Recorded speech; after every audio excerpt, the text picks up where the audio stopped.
We often hear about the human cost of war, and rightly so.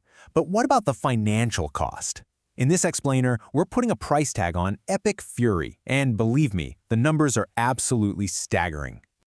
Let's just jump right in with the headline number. Get this, $5.82 billion. According to Anadolu's calculations, that's what the United States spent in just the first 100 hours of the conflict.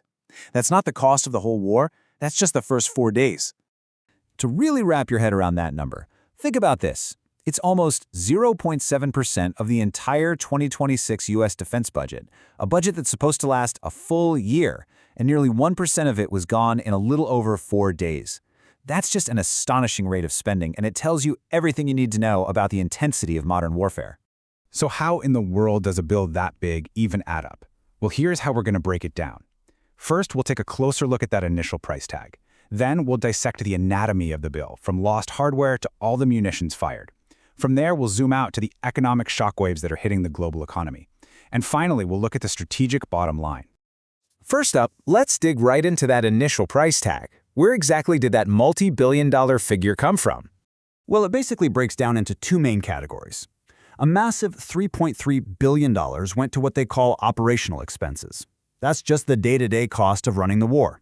The other $2.52 billion, that's the value of military assets, things that were completely lost or destroyed. So let's really get into the anatomy of that bill. First up is the truly eye-watering price tag of the actual hardware that was destroyed in the fighting. This is where those abstract billions become very, very real. A single early warning radar system in Qatar, $1.1 billion, gone. 2 advanced radar systems in the UAE and Jordan, that's another $1 billion combined. And that's before we even get to the aircraft, like 3 F-15E Strike Eagles valued at $282 million. These are just massive, tangible losses. And this spending is happening at a blistering pace. The Center for Strategic and International Studies puts the daily cost at nearly $900 million. But here's the real kicker. CSIS reports that most of this spending wasn't even in the existing budget. This means the Pentagon will have to go back to Congress and ask for, well, basically a blank check to cover all these costs. So what's driving that huge daily cost?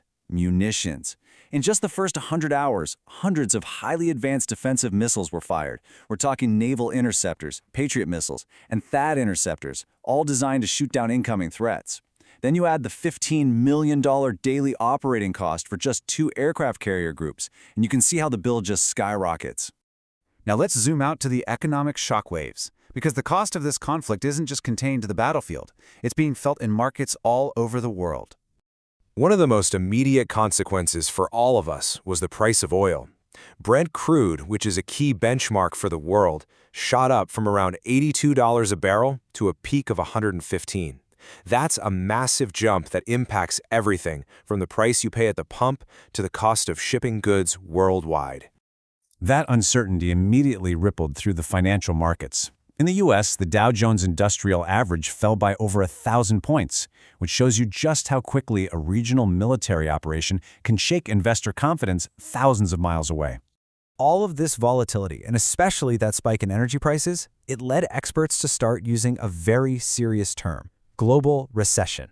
The fear, as cited in our sources, was that a long conflict could actually tip the entire world's economy into a downturn. This brings us to our final section, the strategic bottom line. We've looked at the financial numbers, but what's the true cost beyond what you can see on a balance sheet? Hey, remember that CSIS quote about unbudgeted costs? Here's the number they put on it. $3.5 billion of the initial spending was not planned for. That's a massive fiscal hole that requires a special funding request, setting up a whole political process back in Washington. You know, this high burn rate creates a really serious tactical problem. The U.S. is firing these incredibly advanced and expensive missiles far faster than they can be replaced. According to one political scientist, this pace could lead to shortages of critical munitions like the Patriot missile within weeks, and you can't just buy more of those off the shelf. But of course, the most important cost of any war isn't measured in dollars. By day 7, reports indicated over 1,300 people had been killed in Iran, including more than 180 children. On the U.S. side, the toll stood at 13 service members killed and over 200 injured.